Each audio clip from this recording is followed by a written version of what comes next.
Ayan guys, update.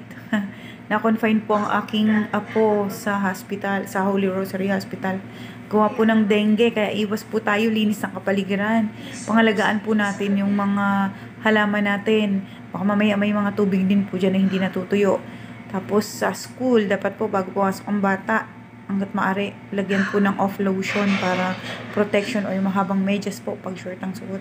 Yan, na dengue po siya, with gastro na po siya, gastroenteritis at namimilipit na po sa sakit ng tiyan. Buti po ay awa ni Lord, ang platelets niya ay hindi pa nababa, pero monitoring po kasi gawa nung lagnat niya po ay continuous pang 3 days today ay in-admit siya.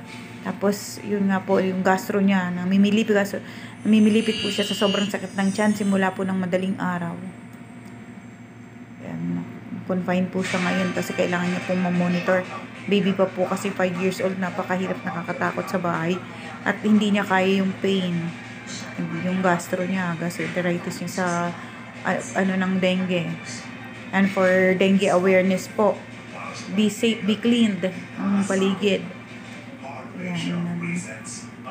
So yan lamang po, update ko po ulit kayo for awareness po ng kalinisan sa mga bata. Talagang usong-uso ang dengue. Sugpuin ang dengue. Sige po, thank you so much.